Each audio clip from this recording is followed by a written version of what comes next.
Hello, everyone. Today we have a great interview for you with Amie. Amie is an RN who struggled with POTS and mast cell activation syndrome for many, many years. But 5 years later, now after graduating the Transform program, we are going to do a reveal of how Amie is doing now. Wow, this is a blast from the past because 5 years ago, I did her interview. And I think it might even be in the same location, same bat time. We'll see. But I can't wait. By popular demand, we're going to be presenting a 5-year reveal with Amie. Here we go.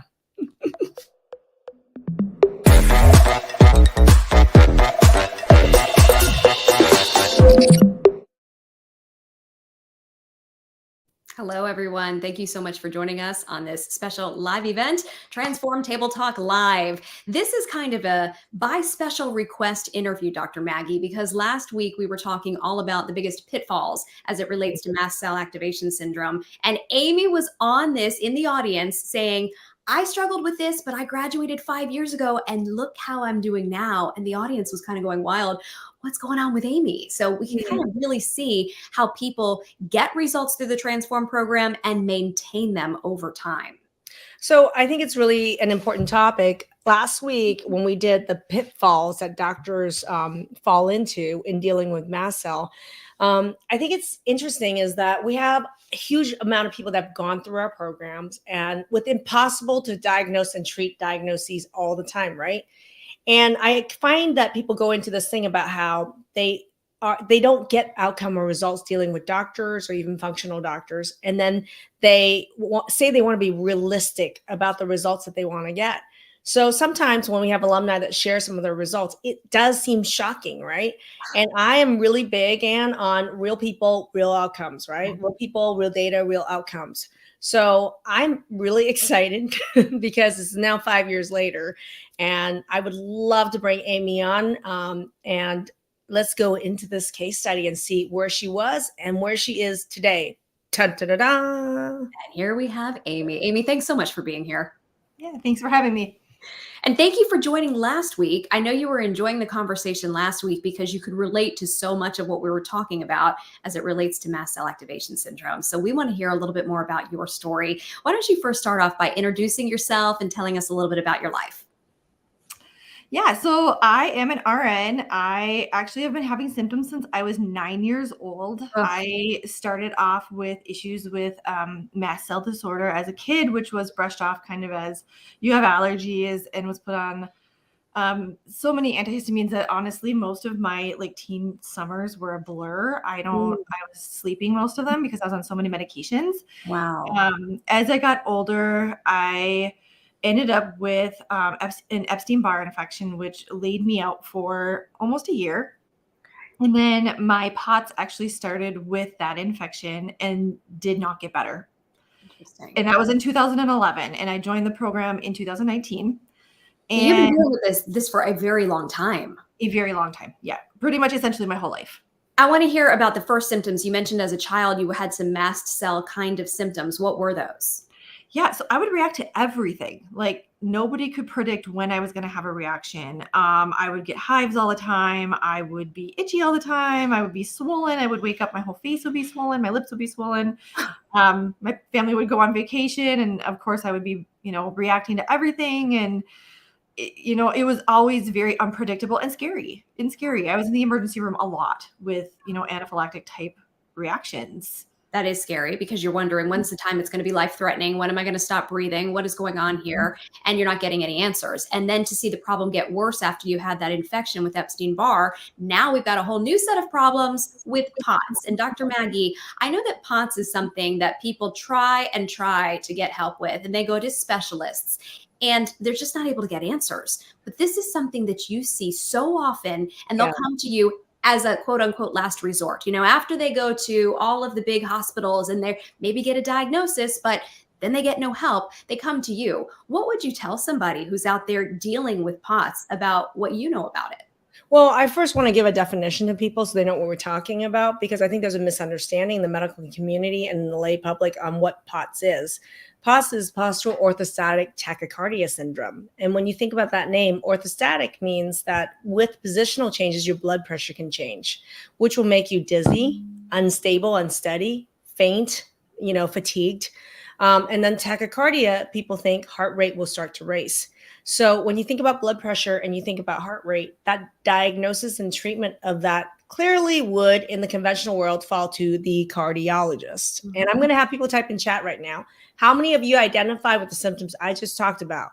Whether it's vertigo, dizziness, tinnitus, ringing in the ear, blood pressure changes up and down, right? Stability when you're walking, feeling faint, right? Or have fainted.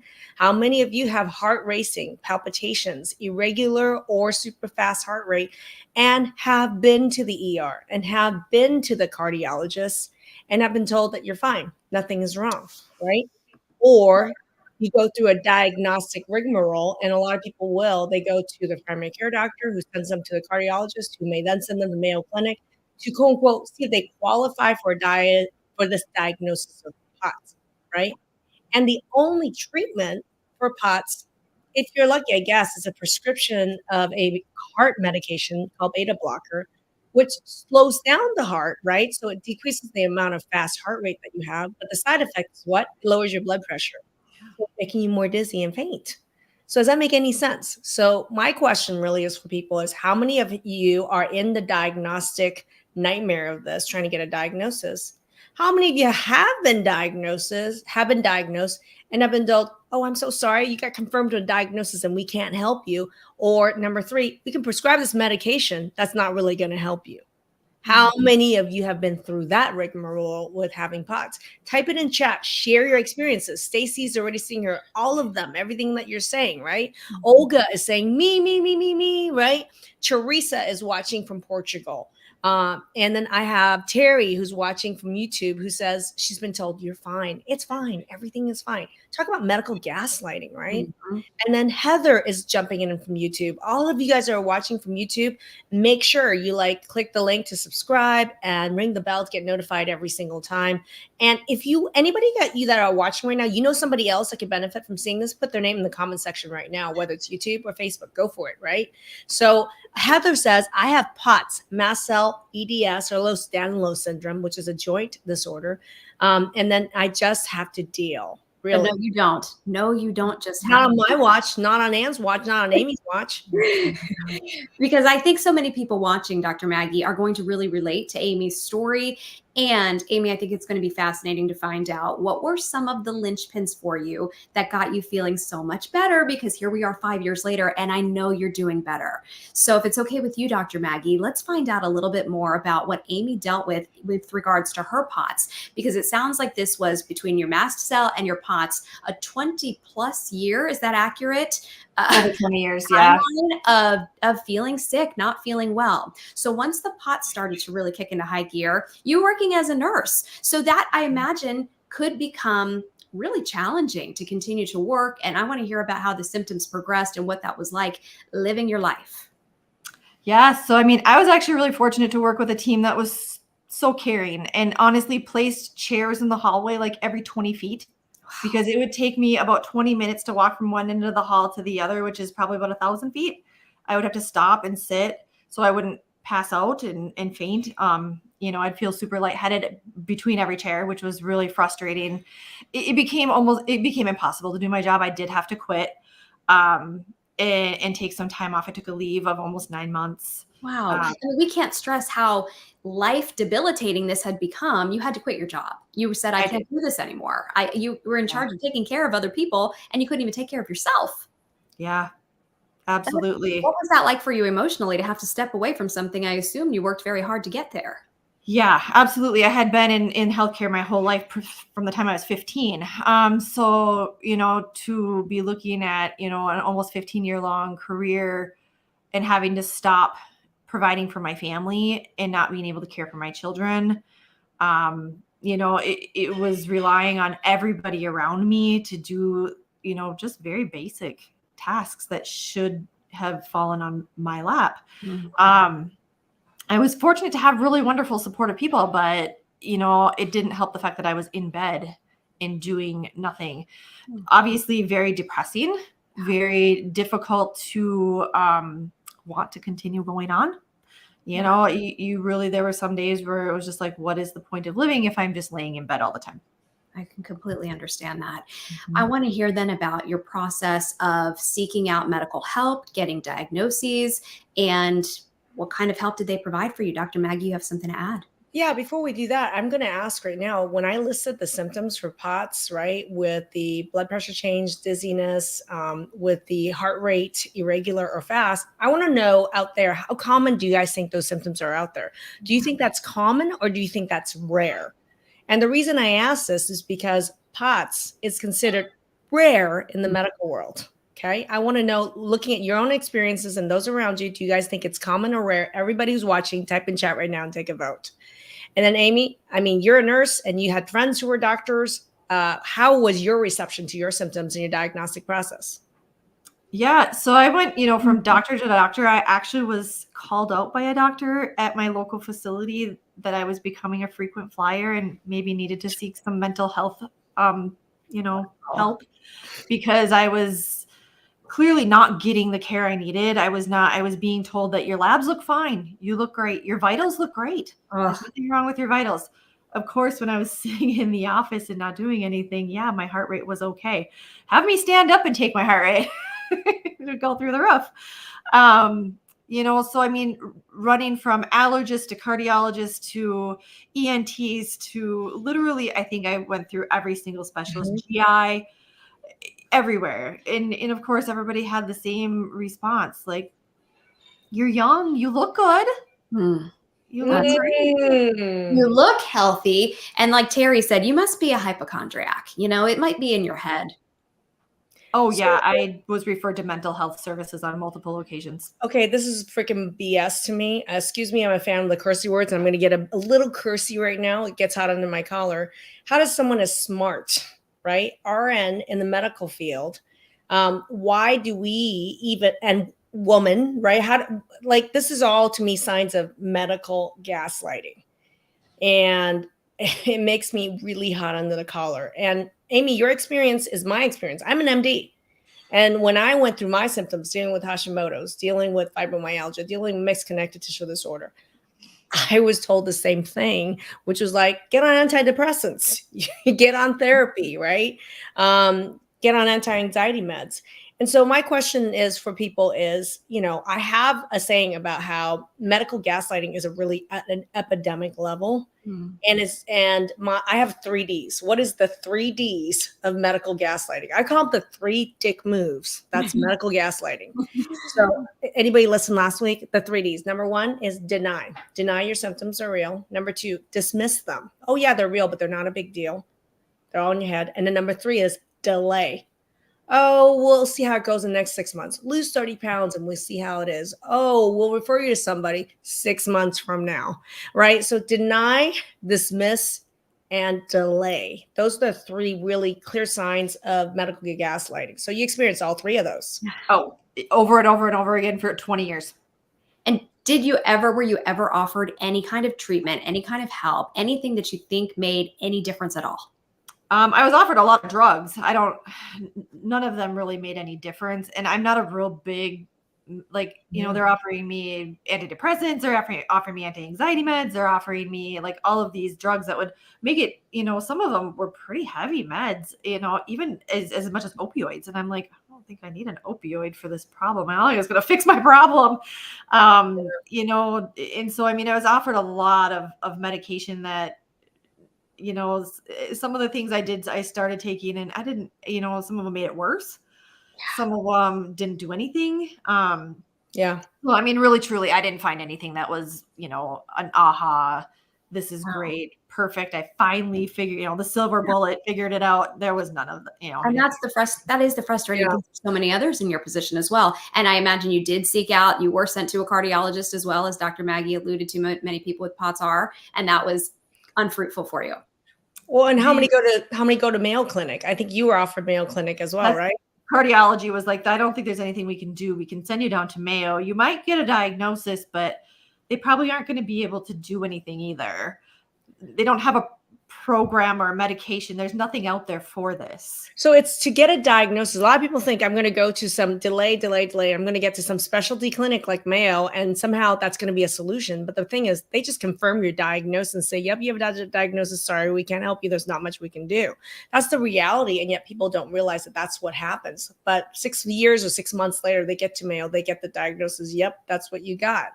And I have a question around that because we had a post in the Facebook group that went crazy viral on Saturday, and it was about, about medical gaslighting. And people said the same thing about POTS and mast cell. They said they went to one of these specialty clinics and was just told, yep, I'm here to confirm your diagnosis and that there's nothing we can do to help you. Thousands of people were chiming in on that, Dr. Maggie, because that just shows you how big of a problem this truly is. So many people, in fact, Lisa saying, I've dealt with all those gaslighting, bounced from specialist to specialist. They may acknowledge the symptoms, then they tell you, come back if it gets worse. So you're not ever getting any help. At the very least, you're lucky if they even acknowledge you have an issue. So going from there, then, it sounds like you weren't getting help from any of the specialists. You're feeling frustrated. Your symptoms are getting worse and worse. You have to stop working. You were at a breaking point, it sounds like. Yeah. I was literally looking for anything that could help at this point. I was grasping at straws, and Dr. Maggie ended up showing up on my Facebook page, and I started watching her videos, and I started watching some of her testimonials. And there was one testimonial in particular that actually struck a chord with me. It was Molly's. And gosh, yes, Miss Molly. And that is another nurse. Molly's another nurse. Yeah, she is. And so that was what made me just pick up the phone and say, okay, what is the worst thing that you're going to tell me? You know what the worst thing you're going to tell me is? I'm sorry, I don't think I can do anything for you. That's the worst thing, because that's what everybody else was saying. There's nothing we can do. That was the worst thing I was going to hear from you. So there was nothing to lose by picking up that phone and having a conversation with you face to face and saying, here's what I have going on. Here's what I've done. Here's the thousands of dollars I have spent on medical care to this point. Yeah. I have to do something differently. And we had a conversation, you, me, and my husband sat down and had a conversation in this bedroom. This is where it all went down. Just so you guys know, 5 years ago, this is where it went down. Was it around the same time? It started January 19th of 2019. What? We're talking about almost 5 years to the date. Okay, so here you are 5 years later, and I can't wait to hear about this journey that you've been on to health because of it. But before we get there, did you have reservations? I mean, you said, what did you have to lose just picking up the phone, but did you have reservations actually joining the program?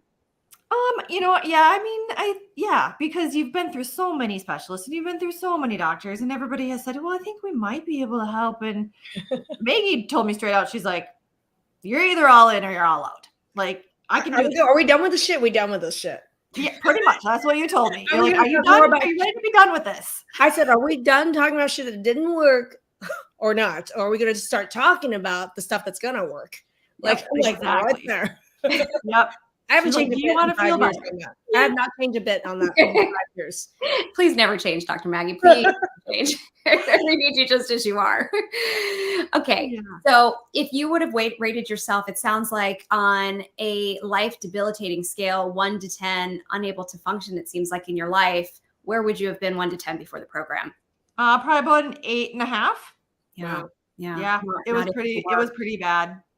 And let's just get right to it. Where would you say you are today on that same scale? Oh man, maybe like a 0.25. 2.25. I'll take that to the bank. I mean, it is so exciting and refreshing to hear that there is an answer for this. There is a way to get help from this, and you're proof of it, as was Molly, who you watched, as are so many others who we get to talk to who are dealing with POTS and mast cell. So let's talk about what made the difference, because this isn't, Dr. Maggie, while she is many things, she's not a magician, okay? She doesn't have a magic wand that she just waves it over you and everything's all good. There is actual science and your personalized data to back up these results. So what made such a difference for you in feeling better? So the biggest thing that I found was food mapping. I was down to eating like 5 foods because that was the only 5 foods I felt comfortable with. Those were my safe foods. And even they were starting to whittle down. And so the food mapping was huge. I think the biggest thing on the food mapping was I only had a couple foods that showed up. I didn't have hardly anything that showed up. And that was shocking for you because you had, it sounds like, food trauma when you're only eating 5 foods because that's all you felt comfortable eating because you were so worried about reactions. So only a handful of foods then showed up. That must have been shocking. Just a few, just a couple. It wasn't very many. And honestly, it was foods that I was still consuming, obviously, because that's why I was having all these reactions. So the food mapping was huge for me. And then the biggest piece with that food mapping was blood sugar control. And literally within about 7 days, I had about 75% of my symptoms completely gone. Hold on. Let's repeat that. I could take a full shower. Like I could do everything I wanted to pretty much for the most part after that first week. And it was shocking. So, you know, when you feel that good after 7 days and you haven't felt that good in 20 years, you're waiting for the ball to drop is what you're waiting for. Yeah, the ball never dropped. So I'm going to say this, and all of you guys, please take notes. Really important. Okay. POTS is not a cardiology or a heart problem. Okay. POTS is really a big blood sugar problem. It's these swings of blood sugar that go up throughout the day, and you may be thinking you're eating healthy. You may be eliminating a bunch of good stuff and all that. But the fact is that one of the major mechanisms is it's a blood sugar instability problem, which means it's going up and down throughout the day all the time. And that creates these blood pressure changes and these heart rate changes. And there are other pieces to it, but fundamentally, that is one of the major issues with POTS. Again, does not belong to the cardiologist. It is a blood sugar problem. Then who the hell does it belong to? No specialist is here to deal with blood sugar swings. And so that's why people get cart to cart all over the place. And I tell people, and you've heard me say this, which is that if someone learned how to master the blood sugar, meaning stabilize it throughout the day so that there's no highs and no lows, I say at least 50% of possums will be gone within weeks. And here, Amie said within the first week, 75% of symptoms are gone. Here's proof. Winner, chicken dinner right here. Proof, right? Yeah, you say that all the time. And so that if that's the average, and some people are even better than 50%. Yeah.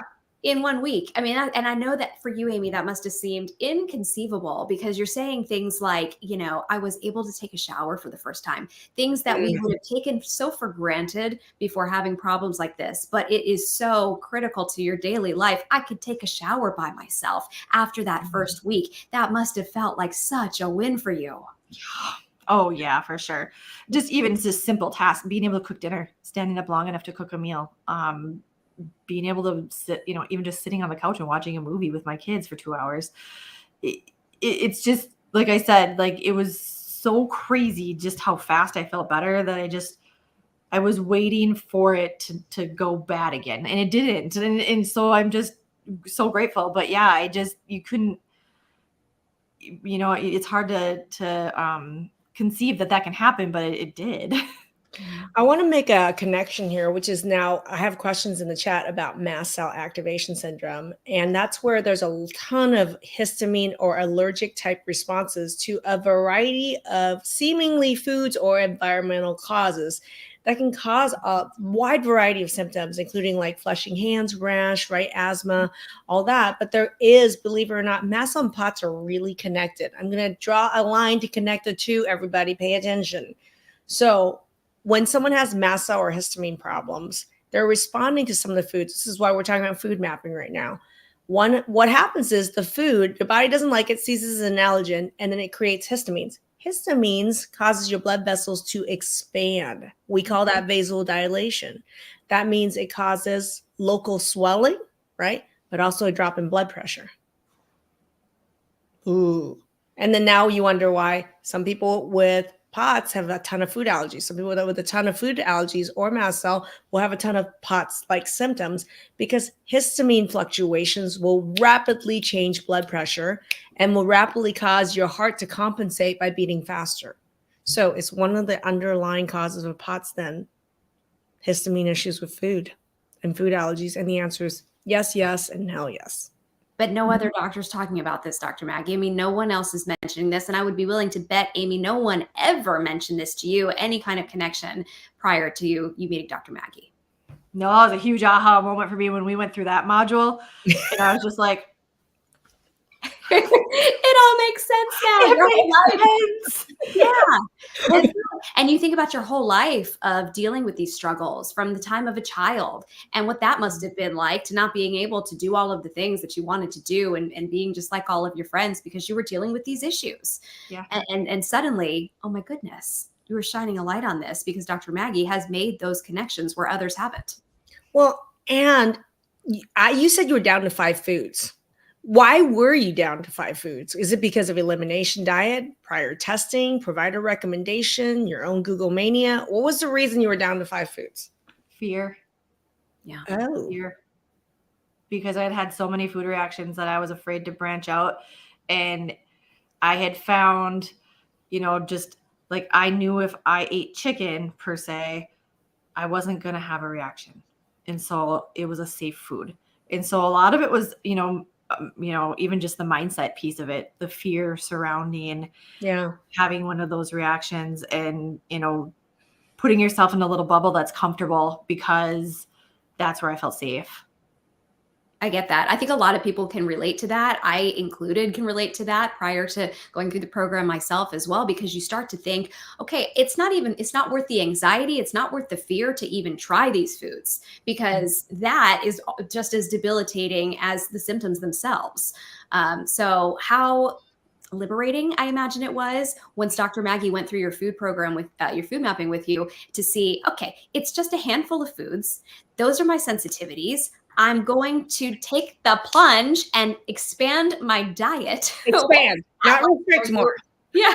What was that like for you? Because people do think, oh, I don't want the food testing. I'm going to have to eliminate so many things. But so often it's the opposite where your whole world of possibilities opens up. So once you had that confidence and you had the science to back it up and Dr. Maggie telling you, you've got this, you can eat these foods. Did you start to kind of open your world back up a little bit more? What happened? Yeah. So, I mean, obviously with Dr. Maggie and the nutrition team, tailored a diet that was, for me specifically. It was very individualized and I got some food challenges in there. Like, okay, I want you to try this week. I'm going to give you this recipe and I want you to take, through the try fear. it.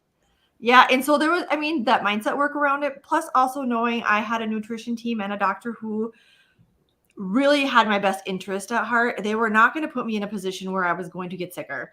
And I fully, truly, trusted the fact that there was a process and I needed to follow it. And given the right tools and, the right information, then I was able to, I think there's only maybe like 4 or 5 that I don't eat now. It's like the opposite. It's the opposite, totally.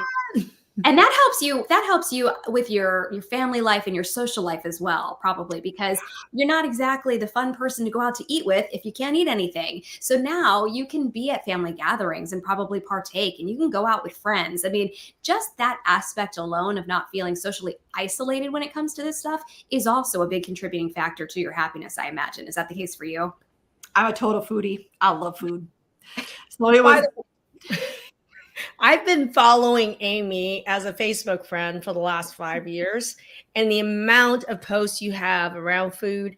And by the way, she grows. I can't believe how much vegetables you grow now. Not she's working in a garden, because how many hundreds of pounds or thousands did you make this summer?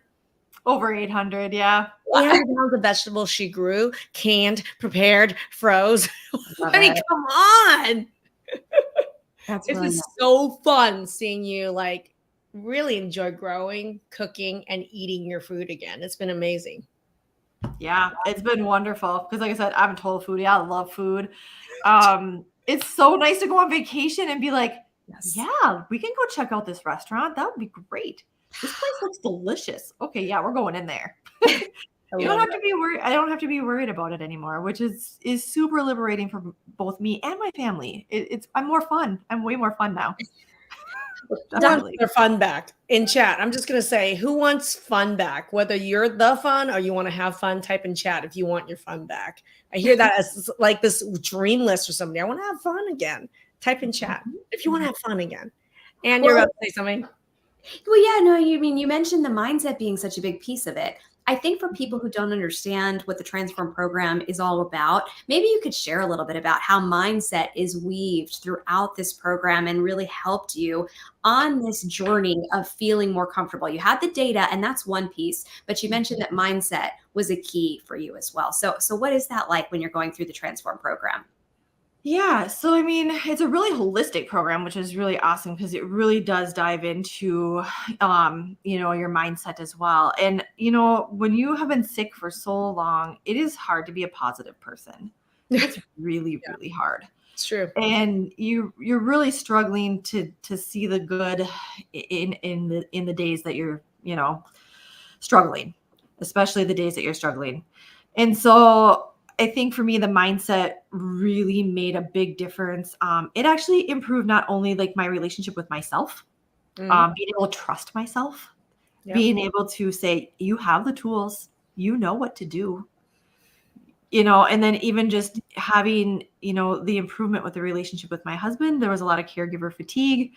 Mm. He was struggling. Our relationship was struggling when I came into this program, and we are 1,000 times better now. Our relationship is so good now. It's crazy, and just I think, having that ability to leave fear on the table and throw it behind you is really huge. I don't have to be afraid of living anymore. I was afraid every day that I was going to get into something or do something that was actually going to make me die. Like I was going to have an anaphylactic reaction driving on the freeway and just die, Yeah. because nobody would know what to do. Or, be in my office at work and nobody would know that, oh my goodness, well, she had an anaphylactic reaction and well, there she is on the floor. I mean, truly, it's scary. It can be a very scary world to live in. And so the mindset piece really helped me, for one, expand everything in my life. I mean, literally, I was in this teeny tiny little bubble. Mhm. And so growth was huge in so many areas: self relationship, personal relationships, relationship with food. Um, fear was such a big piece of where I started at. I want to point out, she said that she was limiting herself down to 5 foods. And I always want to go to as to why, right? Is there some medical reason for it? Is there some food trauma around it? Why? And she said it was fear. So, a really important concept, make note of this, everybody, is that the body always follows the mind. Okay. And you can have doctors tell you all they want about this pill, this way, that way. And my thing is this: if you don't change the mind first, your body will never follow. So it's really critical for me to understand, like, why are you down to 5 foods? Is it based on medical fact? Is it not? What is the reasoning behind it? And if it is fear that's leading you, you're going to get fear-based results. When you're scared of change, nothing changes. Do you guys hear that? When you're scared of change, nothing changes. So how do we turn fear into excitement, curiosity, right? That has to happen. And that's why for me, it's really critical to ask these questions, but to also work with people to change how they think. Change your thoughts, change your body, because your body's going to follow your mind. That's what is what I call a mindset to mind growth curriculum for change. That's powerful. Very, very powerful. And, I know you had stopped working, Amie, and it had been about 9 months that you stopped working. That was at the same time that you were going through the program. And is that correct? Yeah, I So, started the program while I was off during that. And I had been off for a couple of months before I started the program and jumped in probably about halfway through that leave. Yeah. okay. So what was it then? How long? Take us through that process of realizing, you know what? I've got my life back. I can go back to work. Yeah. So, I mean, I ended up going through the entire program. Our program was fairly decently long. It was several months long. And then, from there, that was my launch pad. So I had some work to do still to get me to a point where I had, where I felt confident. And that was probably more of a mindset thing than anything, to feel confident enough to But go you back to believe the work. results were consistent and you were always going to continue to feel that well. Yes. Yeah. And so it's like, it was probably more, I needed to continue to work on a lot of that mindset, which, that's one of the beautiful things about this program is it's a launch pad. It's literally like the slingshot and pulling you backwards and then bink. Yeah. Yeah. Up a little higher, Maggie, up a little higher. The trajectory. So yeah, I mean, honestly, I did have some work that had to still be done. Your body is healing. Your body's healing. I had 20 years of illness under my belt. I was feeling a lot better, but I think for me to feel confident enough to go back to work, I think it was about 2 months after I ended the program that I went back to work, and I just went back, casually, and then realized very quickly that I got this. I imagine your coworkers were like, who is this person? We're not having to put chairs out for her in the hallway. She's got energy. She can be on her feet all day. I mean, what was their reaction? I started a whole new program in the hospital. What? I literally took on like this whole big project and started a whole new program there. And established like this huge program. So that was not something I would have ever signed myself up for prior to that. Just even the confidence level that I had just in my daily life and in my career from the mindset work that I did in the program was huge. Like it made me be like, yeah, I can do this. I did that. I can do this. So here's something interesting. I think I'm picking on what you're saying here is like I think one of the biggest things that we do, well, the thing that we do that's really different from anybody else is we're an educational program. Mm-hmm. What that means is we take your data, we educate you, and we work with you to make sure that you're able to think through and troubleshoot through these scenarios so that you're gaining self-trust and confidence every single day as you work with us. And I'm serious when I tell people, this is your ticket to a master's degree on POTS or mast cell or whatever the diagnosis. This is your ticket to a master's degree in that. It really doesn't exist out there. So for me, the way to self-trust and self-confidence is through education, your own data, your own education, and also building your confidence by working with you to have better and better questions and answers to raise your level of mastery. That's the process. To me, that is who is doing that. And okay, Amie, and I'm going to ask everybody in the audience, do you know anybody else who's doing that in healthcare today to get people outcomes for impossible diagnoses like POTS and mast cell or autoimmune disease? No, because it doesn't exist. I had to create it. And Amie, in your words, I'm curious to hear, how did you think this was so different working with Dr. Maggie as opposed to everything you had tried before? I mean, you mentioned this had been decades and you had spent many, many thousands of dollars. So why was it so different? I think the biggest difference was it was educational. The time was spent. There was lots of time spent directly with me. It's holistic. You looked at every piece of my health. You didn't just pick out, oh, you have tachycardia. Let's just address that little piece right there. It was, yes, let's address everything. Because the truth is as a human, you are a multifaceted person. You have a lot going on. And especially if you've been sick for a long time, there's a lot going on under the surface that is never addressed in a 15-minute office visit because that's what you're allotted. And so for me, the holistic piece of it, bringing in the mindset, bringing in the food mapping, bringing in, just even the education piece of it. I had not learned half that stuff in nursing school. I didn't know half of that stuff. I didn't learn any of that stuff in medical school. What are you talking about? Half the stuff. I didn't learn 1% of what I'm teaching now in medical school or in my 10 years of medical practice prior to becoming a functional medicine provider. Yeah, it's just crazy. So I still have my original binder. I had printed off everything when I went through this program. And the thing is you gave me a toolbox for life.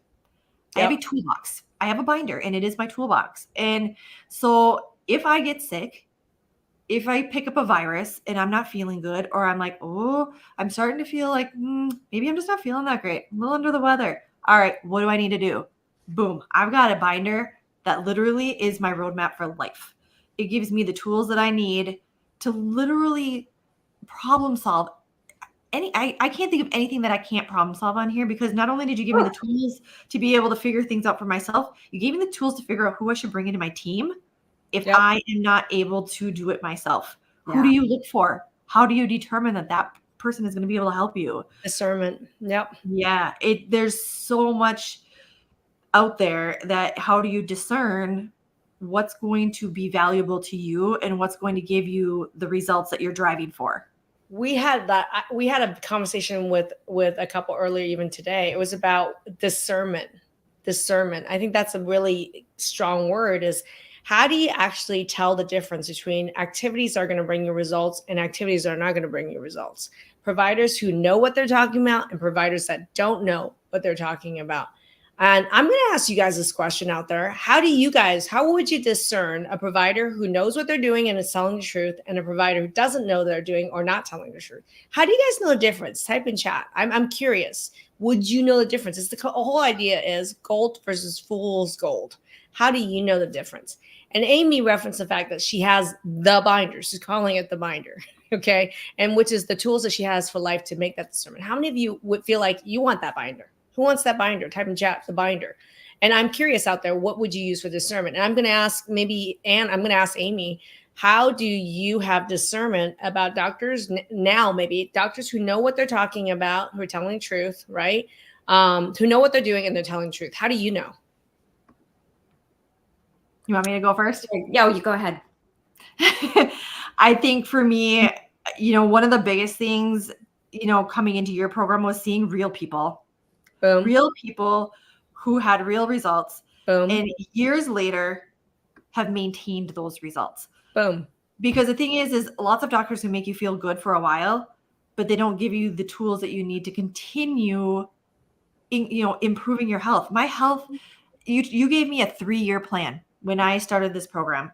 You were like, this is just the beginning, honey. Like, you got a 3-year plan. Now, wait till you see yourself in 3 years, I said. Exactly. And, and even 5 years, the 2 years after that, 3 years, even better. Yeah. So I look at, you have how many case studies, how many people out there who are sitting in their bedrooms like me, talking about what happened and how much their life has changed over the course of, even just, when they come out of the program versus, 5 years down the road, 10 years down the road. I mean, you'll have people 10 years down. You want to meet me back in 10 years? I'll come back. We'll do this again 5 years from now. I want to see your bedroom though. You want me to paint my bedroom a different color? And your follow-up with Amie. Same place. No, I want her in the same place. No, it's so true. And we're getting so many great responses as well from people who are watching live. And Maggie, somebody said, maybe it's by finding a doctor in some cases who's gone through it. And I think that is an important distinction, is that Dr. Maggie has lived this. You spent years of your own life, Dr. Maggie, trying to figure out what was going on with your health and what was going on with the health of your family members as well. And that connection cannot be understated, really, truly, because it helped you develop this and you can relate to everybody. Well, there's nothing that makes you a better teacher than teaching in your area of greatest suffering. Right. So, and I mean, I got sick, 36? Holy heck. It's almost 20 years ago that I got really sick. And so 20 plus years of dealing with these symptoms. I mean, I was where Amie was, where my career was going to be sidelined. I was in the middle of a divorce, pretty much in the middle of a near bankruptcy, sick as heck, and no one could help me. Not myself, not my colleagues, not any specialists they sent me to. Nobody could help me. Just so you know, Amie, even being a doctor, I got gaslit too. I was told that I need to take, birth control pills, antidepressants, and get therapy. And I say this all the time. I took all these things that I would prescribe in the past to people. I just got sicker, fatter, and meaner. Not ideal. No, but I also recognize at a certain point I'm at rock bottom. And if I don't become the agent of my own power of change, nobody's here to save me. I didn't have a Dr. Maggie back then. I didn't have a mentor that I can go to and just be like, hey, how the heck did you do this? Right? I didn't have that. So I had to create that. So yeah, it took a lot of my own smarts, a lot of my own learning, a lot of trial and error, but I was able to turn this around. So I mean, I had to build that faith in myself, but I think there's nothing like the power of mentorship. If you have success leaves clues, if you talk and meet with people who have successfully walked this path and solved the problem that you can't solve, that's the quickest, fastest way to go from point A to point B, because success leaves clues. Just ask them how they did it. So I think that's the beauty of, yes, physicians who go into functional medicine. Myself, who created these programs, came from the place where every one of you guys were at. And in that depths of suffering said, I got to figure a way out of this. And I did. And now I teach it, which is what I love doing. And that brings us right back to that education piece. And that's what I was going to say, is that when you're trying to create that discernment, it's talking to those physicians. And if they don't have even an ounce of that education that you teach us, because so often we find after we graduate the program that we know more than our doctors, right? And so it's about finding those doctors who either are willing to work with you on as a partner in what you then know after you've graduated the Transform program, or by chance finding some who are on this same, path and journey to understanding what Dr. Maggie has learned herself. And those are the people that you want to try to work with. And with that education, Amie, go ahead, Maggie. Well, here's the thing, I am trained and certified with IFM, right? Institute of Functional Medicine. And the funny thing is, I did that, 16 years after I figured things out, and certification and training became more widely available. But even as I sit and watch the training that they go through on food, I mean, they're teaching elimination diet, hormone balancing. They don't know.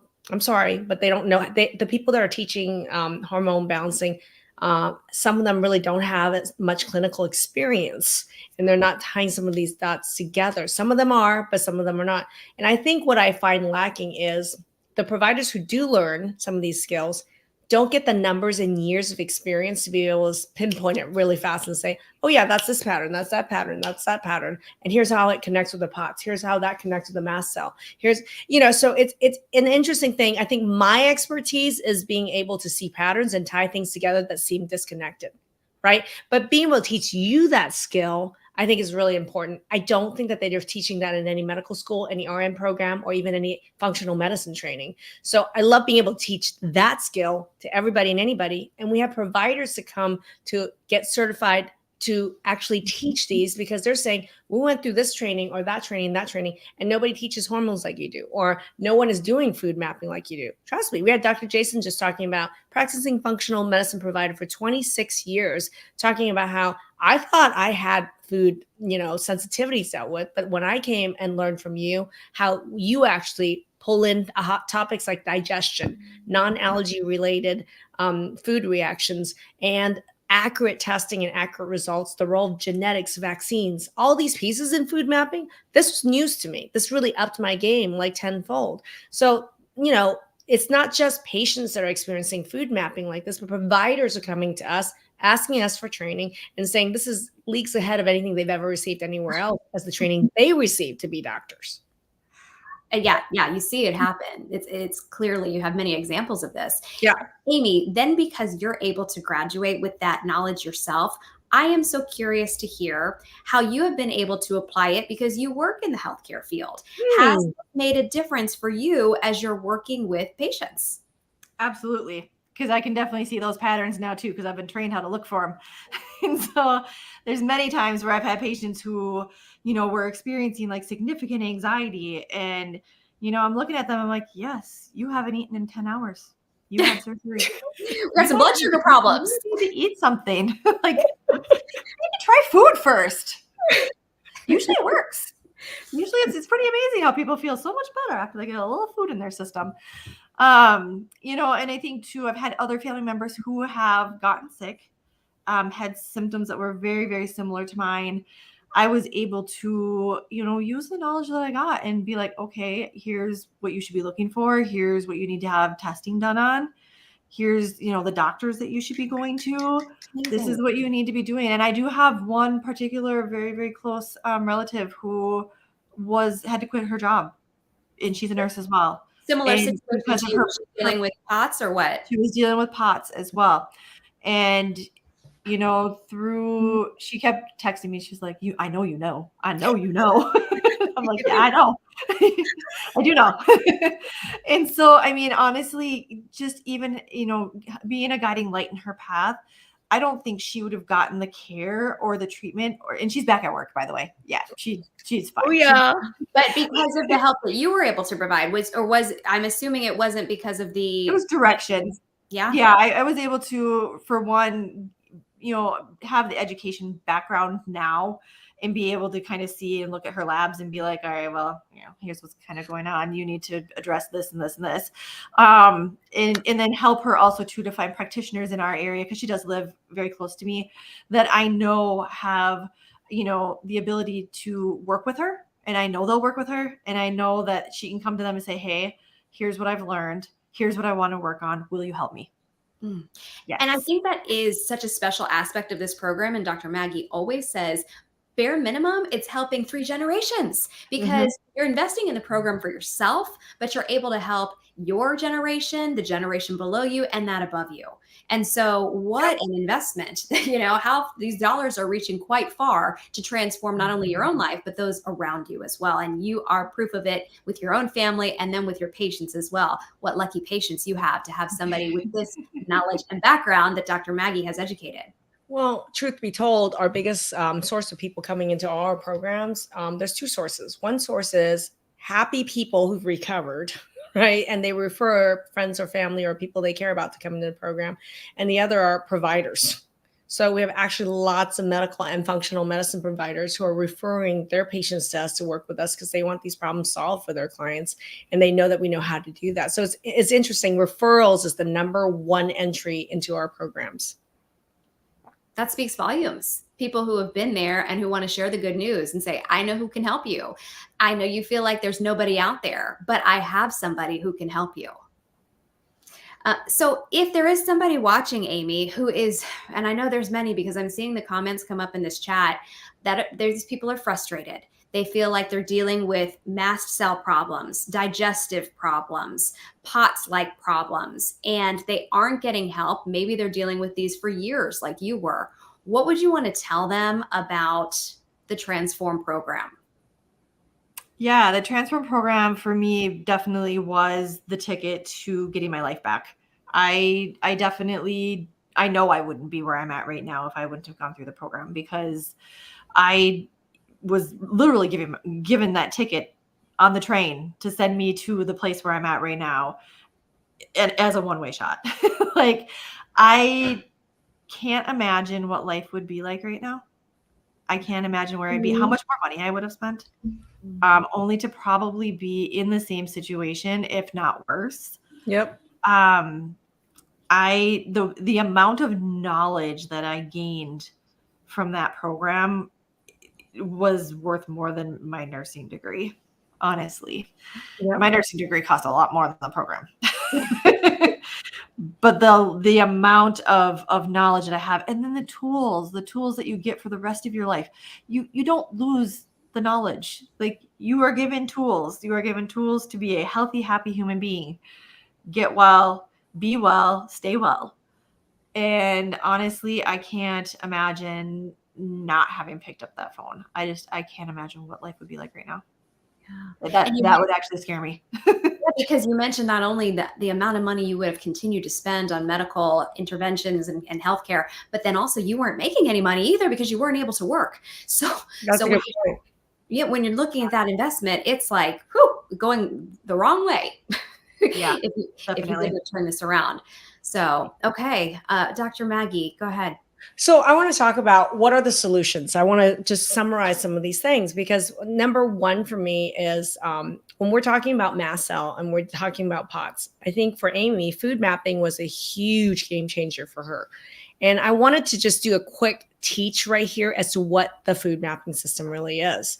And we didn't touch on this, and maybe Amie can shed some light on this, but when you look at the right upper corner, that is the food mapping data. That's testing. We need to accurately test for which foods is triggering the mast cell and the POTS. And the testing out there sucks, just letting you guys know. So we have to do accurate testing, which is what we do. But on the left upper corner, by the way, 100% of POTS cases, 100% of mast cell cases, people have bad digestion, period. And I didn't think, Amie, Can you allude to the fact of how big was not just the food allergy testing, but how big was digestion for you that you learned in the program? Was it playing a role in your POTS and mast cell? Huge. The digestion training that I received and the guidance that I received around digestion and the guidance that I've continued to receive from your team through the years, I was at a point where I was on a ton of GI meds, like a ton of them. And none of them really made any difference. Really, truly, I'm still suffering. And so the training on digestion and learning about like how does A plus B equals C kind of thing? Well, why does this lead to this, lead to this, lead to this? Yeah. And it's all connected. And so learning, I learned a lot from the nutrition standpoint as well as, functional, like GI wise functionality, what was not working well for me or what, and through the testing, we did testing for that too. And so, I mean, learning, for me, like I needed a few supplements to get my body back in gear and to have it remember like, hey, this is what you're supposed to do.